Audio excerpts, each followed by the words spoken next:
Ada yang katanya misalnya mengutip kata Imam Syafi'i, orang yang belajar tasawuf jika paginya sehat maka sorenya gila, dan begitupun kalau sorenya sehat paginya gila. Yang dimaksud gila di sini, gila itu definisinya banyak.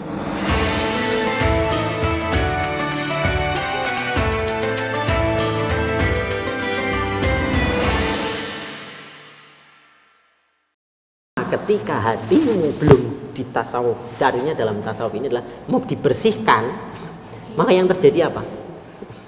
Hatinya masih ada duniawi, disirami Al-Quran, disirami apa-apa, maka efeknya akan menghasilkan Al-Quran rasa duniawi.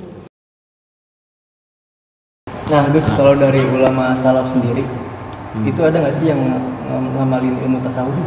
Kalau disebut secara spesifik bahwa itu tasawuf, ya nggak ada. Seperti halnya pada zaman dulu ya, beberapa tidak menyebut misalnya ada metodologi di zaman Rasulullah, malah misalnya seperti tadi dijelaskan ya tidak ada spesifikan. Tapi kan ditemukan setiap periodenya ada ulama akhirnya menemukan metodologi.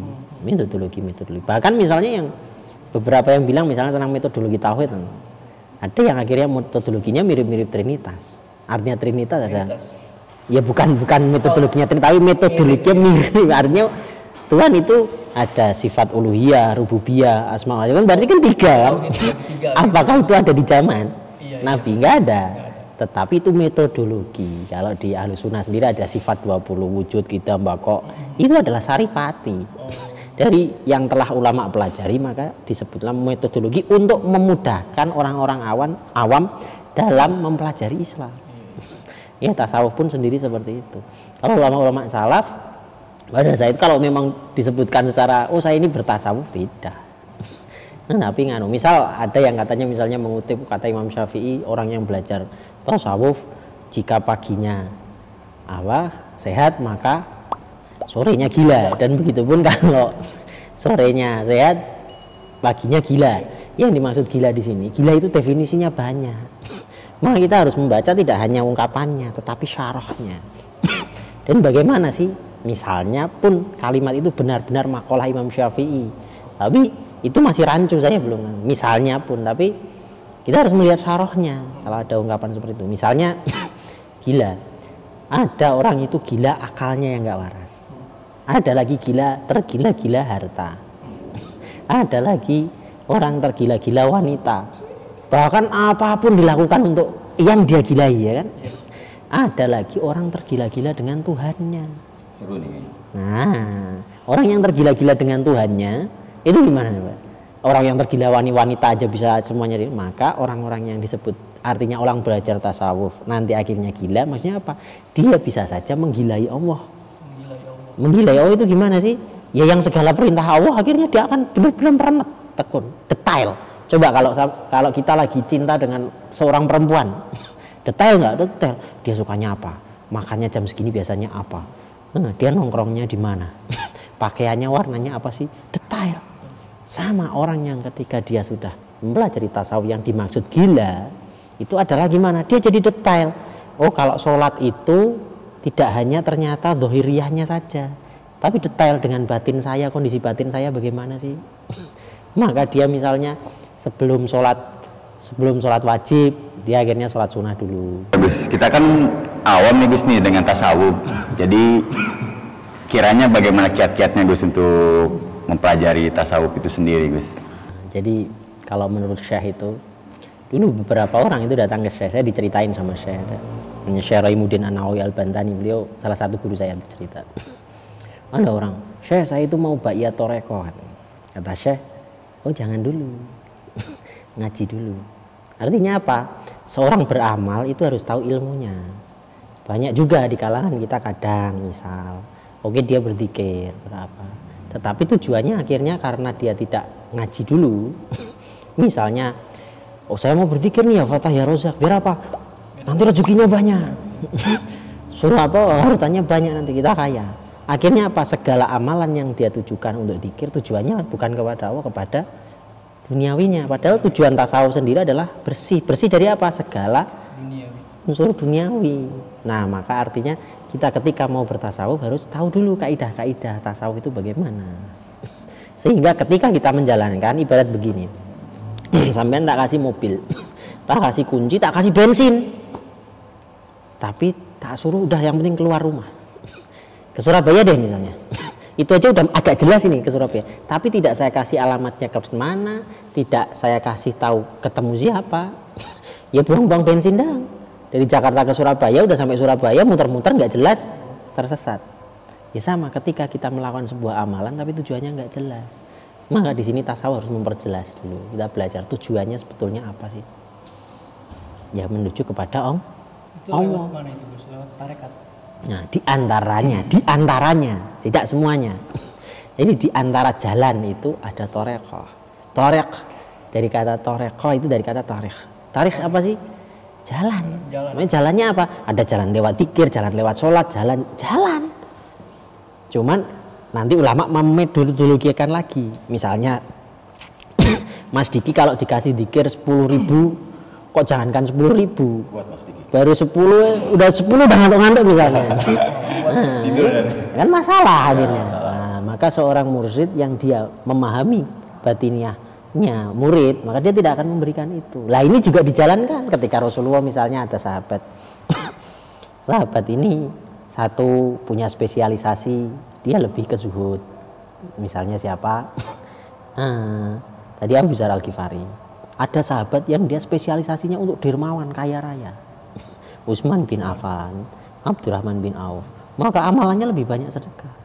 Ada beberapa sahabat lain, amalannya dia ditanya, kamu kenapa kok nggak banyak puasa? Iya, kalau saya banyak puasa, saya sehari nggak bisa hatam Quran. Nah, dia amalannya apa? Keistimewaannya, torekohnya berarti baca Quran hatam sehari. Nah, setiap sahabat pun punya spek-spek. Seperti halnya Nabi pun begitu, tidak sama. Ada Nabi Ayub itu dia sabarnya. Sedangkan Nabi Sulaiman itu kekayaannya mughni, al-mughninya yang diteteskan oleh Allah.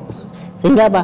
Nabi-nabi pun punya spek-spek. Misalnya kok Nabi Ayub diuji seperti Nabi Sulaiman, ya belum tentu lulus. Nabi Sulaiman diuji seperti Nabi Ayub juga belum tentu lulus. Seperti halnya kita. Sama aja kayak roda ban mobil itu bulat. Setir mobil juga kalau posisinya ditukar bisa jalan nggak? Setirnya taruh di bawah, rodanya taruh di setir, nggak bisa. Nah sama, jadi manusia punya spek-spek lah. Disitulah fungsinya seorang mursyid yang bisa memahami.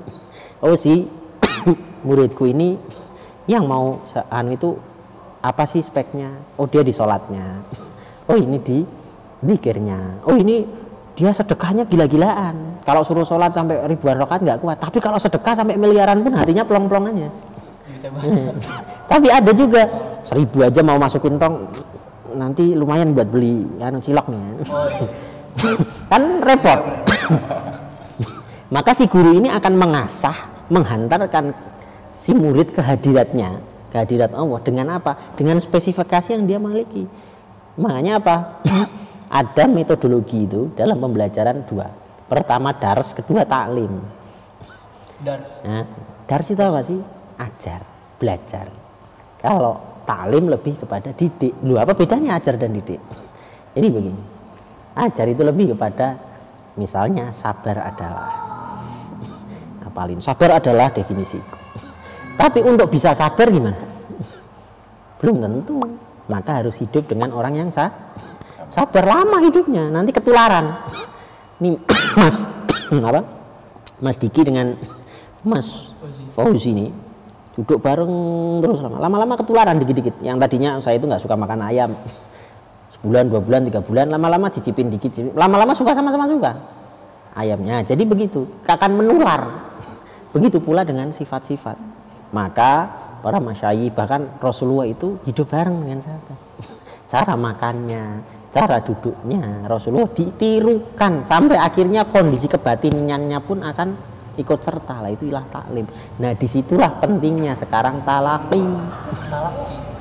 Kata Sufyan Ats-Tsauri, isnad itu penting. Apa itu isnad? Sanad keilmuan. Kita bisa aja dars searching Google atau kita gini YouTube nih baca nih Pak, itu dars itu. Kita paham, iya ya puasa sunnah itu Senin Kemis fadilahnya bagus ya. tapi ketika mau jalanin kok tidak menemukan perasaan apa, atau misalnya baru jalanin sekali 2 hari tapi nggak bisa istiqomah sampai setahun, 2 tahun, 3 tahun.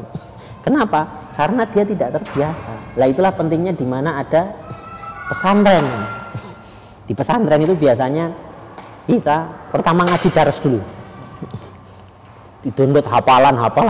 Tapi ketika mau lulus ada fase-fase mengabdi kepada kiai. Ikut makan bareng, bawain tasnya kiai dan lain-lain. Tujuannya apa sih? Mengenal karakter batinnya kiai, sehingga ketika memutuskan sesuatu hatinya sudah sesuai. Lah kiai ini pun melakukan, ngikutin kiai sebelumnya. Itu disebut isnad. Bahkan kata Sofyan As-Sauri, seseorang tanpa isnad dalam belajar itu adalah bagaikan orang di dalam hutan, dia memegang tongkat tanpa lampu. Gimana? Nabrak-nabrak, meraba-raba nggak jelas. Akhirnya terjemahannya menjadi kacau. Ya ini Gus, ada pertanyaan lagi nih Gus. Ya gimana? Gimana jadinya kalau kayak zikir yang gitu Gus? Oh iya. Yang geleng-geleng kepala gitu Gus. Itu sempat jadi bahan omongan juga, dijulitin. Kok sampai kayak gitu Gus? Iya. Cara ibadahnya kok sampai kayak gitu? Apakah itu ada di? Emang harus seperti itu kita zikirnya? Pernah dijabarkan oleh salah seorang ulama, tapi yang jelas begini punya. Aku melihat para sahabat berzikir bagaikan pohon kurma yang tertiup angin. Begini. Ini dasarnya kenapa? Geleng-geleng. Itu yang pertama. Atau ada yang misalnya begini. Yang kedua, kenapa itu hu itu dari kata huwa. Huwa. Jadi huwa itu artinya dia. Jadi dianya dia siapa, kan begitu. Nah, di sini ada 2 kaidah metodologi dalam tasawuf. Jadi untuk sampai ke ekstraksi hu seperti itu bukan dalam kondisi diniati dengan akal untuk berzikir itu, tapi itu dalam kondisi rasa cinta mahabbah yang larut, sehingga seperti gini. Ketika kita sedang sakit, tidak selalu kita misalnya ngomong astagfirullahaladzim sakit, la ilaha illallah sakit. Kadang kita aduh mama, kadang malah gitu kan. Atau misalnya bapak gitu kan, abi ya. Apakah semuanya itu langsung harus dilafazkan? Tetapi itu kondisi ekstraksi ketika, tapi dalam zikir itu dia sedang mengingat siapa? Mengingat Allahnya siapa? Dia. Sehingga hunya itu bukan dalam sebuah kaidah protokoler lajnah sebuah zikir, tetapi dalam perasaannya. Jadi yang larut rasanya sedang larut mengingat dia. Misalnya kalau ada lagu dia, lah dia ini siapa? Dia itu siapa? Nah, kan menjadi tanda kutip. Tetapi dalam orang yang sedang berzikir, rasa cinta yang keluar itu akhirnya menjadi sebuah kata-kata didengar orang. Nah, ketika rasa cinta itu tidak bisa dihukumi, karena syarat orang bisa dihukumi syara' itu 2, baligh dan berakal. Dalam Quran surat Al-Kahf itu jelas, Ashabul Kahfi itu kan tidur 309 tahun. Sholat enggak. Tapi disebut wali enggak? Iya. Wali. Kenapa? Karena akalnya enggak main saat itu. Nah, kalau kita sudah niatin dulu nanti saya mau zikirnya ini, itu yang kadang juga menjadi sebuah permasalahan dalam beberapa kaidah lain loh ya. Walaupun itu terjadi ikhtilaf dalam ulama. Penjabaran beberapa ulama juga menjadi ikhtilaf. Tapi pendekatan yang saya pelajari dengan para masyayikh itu adalah zikir itu ketika ekstraksi kita dalam cinta, bukan dalam kondisi memang diniati untuk ke sana. Mungkin tadinya la ilaha illallah, la ilaha illallah, la ilaha illallah. Dalam dimensi dia menjadi akhirnya semakin cepat. Dalam dia itu lafaz dia itu sekencang itu menurut dia jelas. Seperti halnya gini. Kalau kita ke pesantren penghafal tahfidzul Quran, kan ada yang bacanya cepat tuh. Nah, itu Menurut orang yang di sebelahnya mungkin ini bacanya apa? Iya. Oh nggak jelas. Tapi dia yang sedang menghafalkan itu dia benar-benar detail. Tetapi yang dengar Jelas lah ya. nggak jelas. Lah hukumnya kan berarti untuk dia, bukan untuk yang dengar. Sama pada ekstraksi itu yang dia rasakan adalah gejolak rasa jiwanya. Makanya sebetulnya beragama dalam kaidah tasawuf itu menghidupkan mahabbah cinta kepada Tuhannya. Maksudnya apa? Ketika kita mau mengingat sesuatu, ingat Allah. Aku ingat engkau, ingat engkau, ingat engkau, ingat engkau. Sebetulnya apa sih? Menghidupkan rasa cinta. Maka ada sabda Rasulullah, nanti di akhir zaman ada umatku itu yang dia hafal Quran, dia sholatnya banyak, tetapi tidak melebihi kerongkongannya, dan itulah yang celaka. Apa? Dia bagaikan anak mata panah yang menjulur menjauhi agamanya. Lah gimana sih sirnya? Coba kita kalau baca ihdinas siratal mustaqim, ihnya kan posisinya di dada. Tunjukkanlah saya jalan yang minta ditunjukkan apa? Ini. Maka ini harusnya ketelan ke sini. Kalau kita hanya di akal dan lisan, nanti bisa pinter debat sama ngakali doang. Kalau sampai ke sini akhirnya rasa itu timbul. Maka min akhfari sujud itu tidak terkonsep hanya dengan jidatnya ada tanda batas, tetapi akhlaknya muncul sehingga hatinya menyala menjadi salim. Maka dalam dalil-dalil lain Allah itu menyapa penduduk surga itu ya qalbun salim, hati yang selamat. Maka kalau kita sholat kita apa tidak menyentuh yang namanya hati yang selamat, tetap masih gundah tagihan cicilannya kapan ini kan itu bermasalah berarti.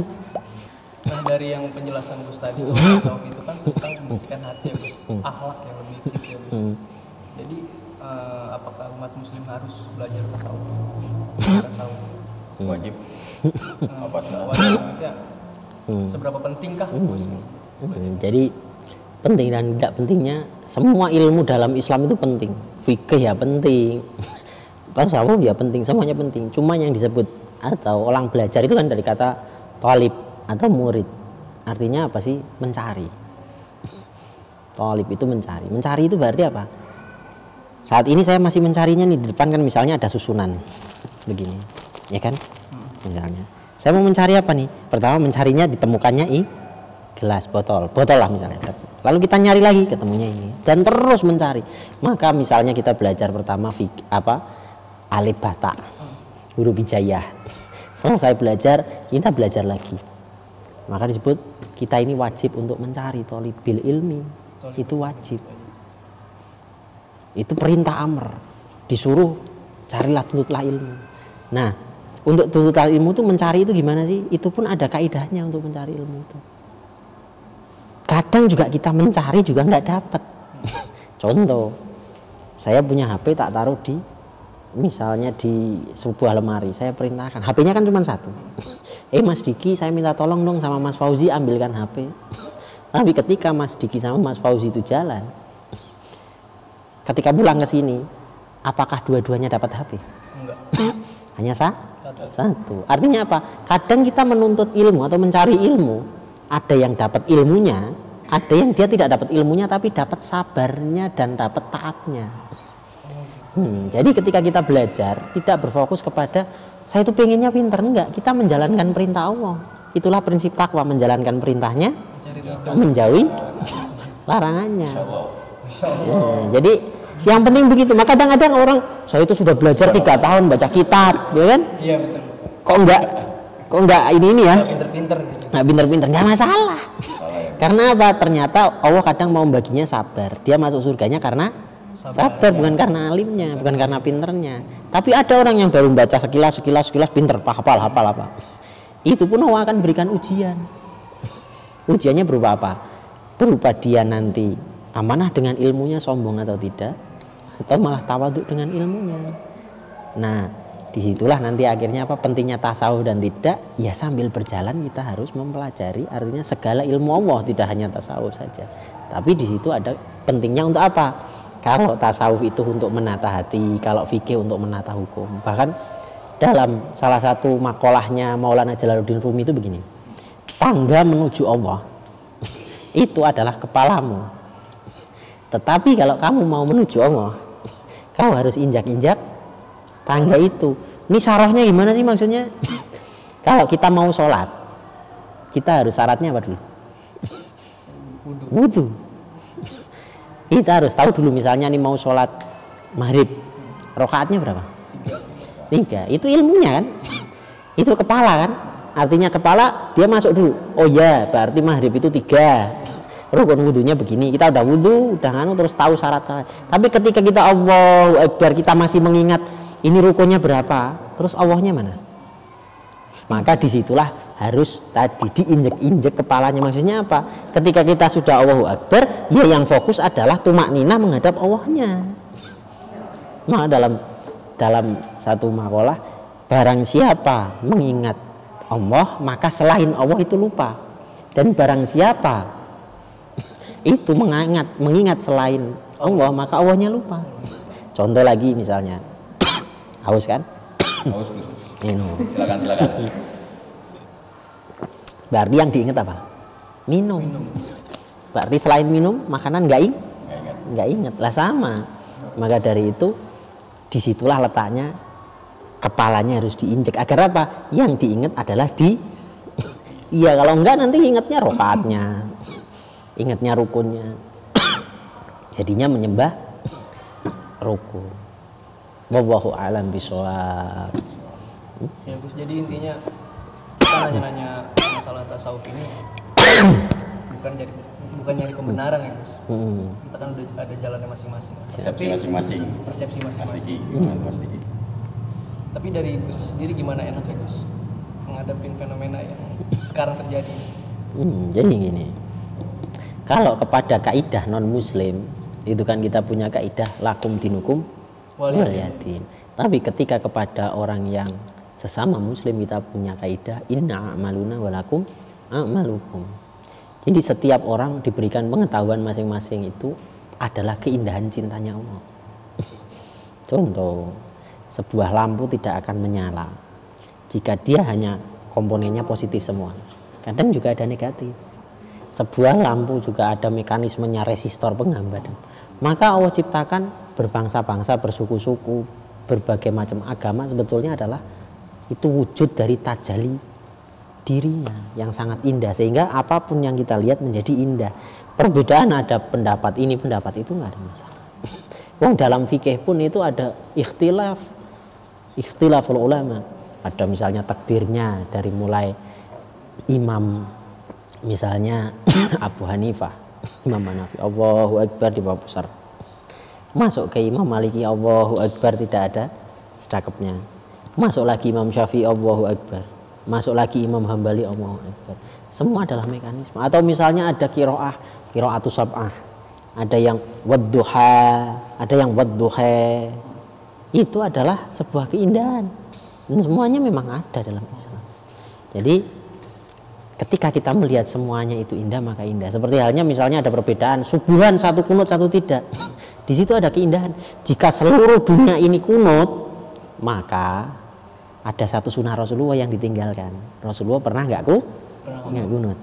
Tapi kalau semuanya nggak kunut, maka ada sunnah Rasulullah yang ditinggalkan, yaitu Rasulullah pernah kunut. Maka adanya yang tidak kunut dan adanya yang kunut adalah suatu keindahan agar sunnah Rasulullah akhirnya jalan semua. Wallahu a'lam bishawab. Kalau begitu kita akhiri, wabillahi taufiq wal hidayah, jazakallahu khair, sudah semuanya datang ke sini dan juga kita saling sharing ilmu aja, bukan saya lebih berilmu bukan, tetapi kadang sebuah arus itu memang harus ada, kayak komponen arus itu hidup, makanya ada lawalu walalahiru, itu karena adanya arus siklus siang dan malam. Jadi mungkin hanya tukar-tukaran. Kita ini sebetulnya hakikatnya saya tak sepintar Anda dan Anda tak sepintar saya, dengan begitu akhirnya saling melengkapi. Kita akhiri dulu. Assalamualaikum warahmatullahi wabarakatuh.